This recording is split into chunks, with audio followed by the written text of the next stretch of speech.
Hi, I'm Muhammad Residi bin Hasmoi. I'm Afika binti Abdul Rashid.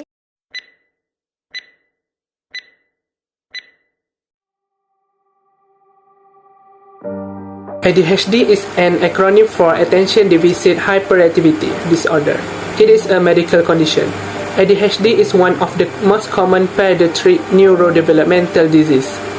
ADHD can have an impact on a child's schoolwork, home life, and friendships. It is most commonly diagnosed in a childhood and lasts far into adulthood. People with ADHD may struggle to pay attention, manage impulsive behavior, which is doing without considering the consequences, or be extremely active due to abnormalities in brain growth and activity. There are three different types of ADHD depending on which types of symptoms are strongest in the individual. First, predominantly inattentive presentation. It is hard for the individual to organize or finish a task, to pay attention to details, or to follow instructions or conversations. The person is easily distracted or forgets details of daily routines. Next, predominantly hyperactive impulsive presentation. The individual feels restless and has trouble with impulsivity. Someone who is impulsive may interrupt others a lot, grab things from people, or speak at inappropriate times. A person with impulsiveness may have more accidents and injuries than others. Third, combined presentation. Symptoms of the above two types are equally present in the person. Because symptoms can change over time, the presentation may change over time as well. ADHD is most likely the same disorder regardless of age. The symptoms may differ. Many ADHD symptoms such as excessive activity, difficulty sitting still for long periods of time, and short attention spans. ADHD has many different phases that can express differently in adults, adolescents, and children. Many people believe that the differences in the effect of ADHD are due to genetic or brain developmental issues that appear to correct themselves on their own as children progress into adolescence and adulthood. Let's take a look at how children, adolescents, and adult ADHD symptoms differ. A child with ADHD faces numerous challenges. Children who have ADHD are unable to control their impulse or movement. Children with ADHD may have difficulties with authority figures and school officials. School officials and other authority figures frequently perceive their impulsive behavior as defiance. For example, Samantha, a 9-year-old girl, is always on the move. She pretends to be driven by a motorcycle. Simply how can bring Samantha into trouble at school and make life unbearable at home. Now, let's take a look at adolescent. Adolescents with ADHD seem to be at the in-between stages in life, placing them squarely between childhood and adulthood.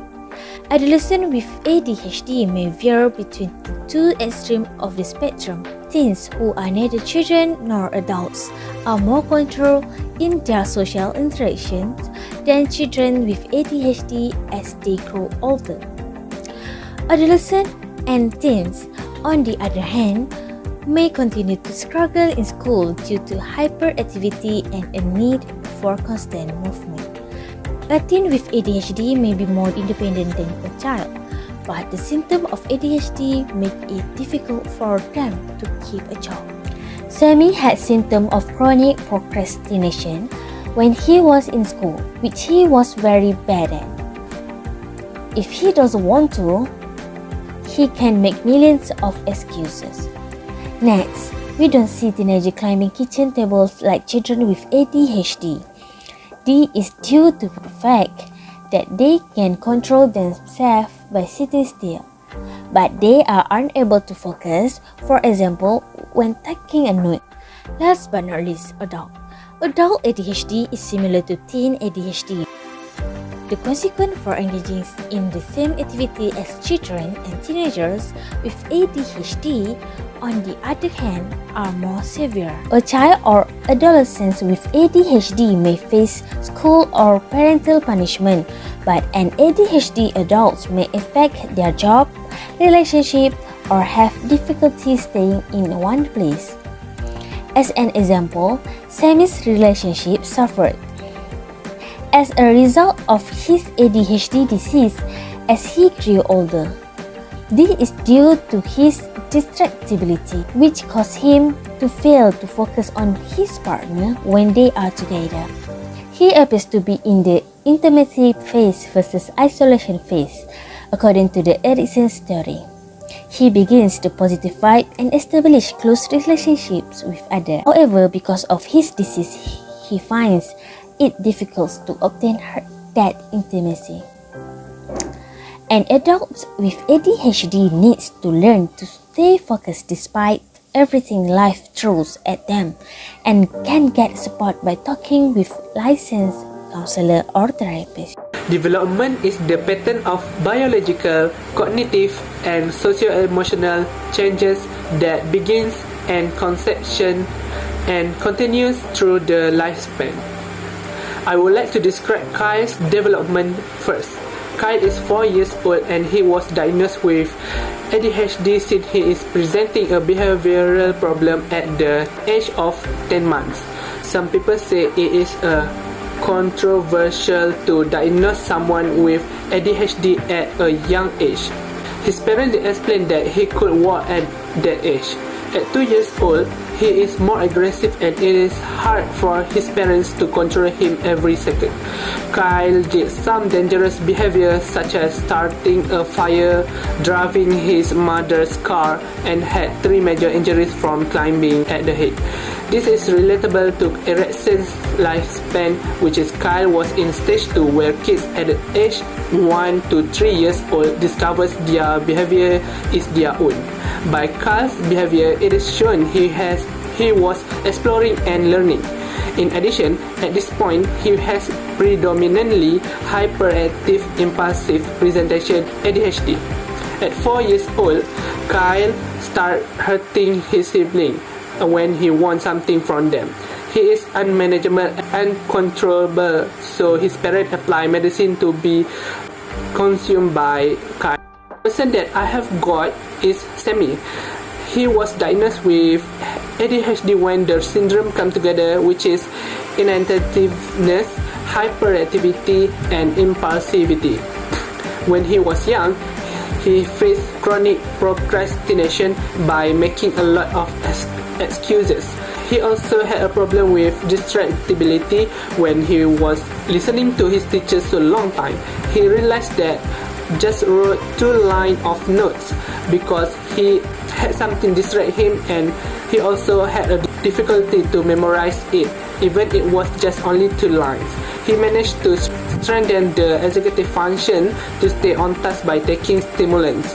From this, it can relate to Vygotsky's theory by scaffolding, when he involved changing the level of support for learning to make him have a higher ability to achieve the upper limit of the zone of proximal development by accepting knowledge with assistance. In Kyle's case, the challenge for this 4-year-old Kyle is that he will go to any length to satisfy him, even if it means hurting himself. He cannot seem to keep himself in check. Furthermore, another challenge for himself is that if he does not get what he wants, he will harm others. Kyle's family is faced with a difficult situation in which they must be patient with his son's aggressive behavior, because all advice given is ignored. This child appears to be at the pre-operational thinker stage in Piaget's model. His egocentrism is still high and needs to be reduced. He cannot tolerate with the others. He appears to be in Erickson's initiative phase versus the guilt phase. he developed by exploring and accepting challenges. The challenge for the adolescent is that they will be left behind in their learning and isolated by peers. The teacher should play a role in assisting the student. According to the Vygotsky theories, teachers should use scaffolding strategies in which the teacher provides more support and attention to the student in problem solving. This will prevent the zone of proximal development (ZPD) from becoming wider. Support system is a network of people who provide an individual with practical or emotional support. First, some people with ADHD treat themselves by medication. Samantha, a 9-year-old kid, takes Ritalin to control her behavior. Ritalin influences both dopamine and norepinephrine activity in your brain. Dopamine is a neurotransmitter that affects pleasure, movement, and attention span. Norepinephrine is a stimulant. Ritalin increases the action of this neurotransmitter by blocking their reabsorption into your brain.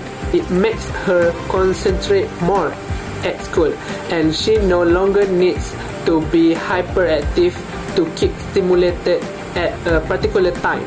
It does not cure ADHD, but there is improvement shown in school, even distracting matter happening all around.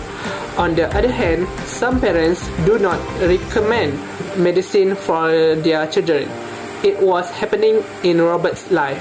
Robert is 10 years old, just like other children with ADHD. His parents managed to use parenting style to control his ADHD by applying authoritative parenting. They allow Robert to do what he loved but still put limits and watch his behavior. Robert's parents give one-to-one attention by spending time with him doing his homework. His parents prepare the space for him to complete the homework without other things on the table. To avoid distraction, Robert will underperform beneath the average level of his class if he doesn't get that attention. Next, coaching behavior therapy. This way also for people with ADHD to improve their symptoms without taking medication or non-pharmaceutical. First, gaming. It helps rebuild new neurons in the brain. It is based on cognitive rehabilitation, understanding on the underlying cognitive deficits. People with ADHD playing a game can engage in fun and strengthen positive behavior. Second, Jason, who is diagnosed at 31 years old, applies stimulant therapy, which is yoga. It allows him to be more concentrated, but he also managed to use medicine at particular periods. Other than that, there is also a healthy way to reduce ADHD symptoms, which is smoking cigarettes.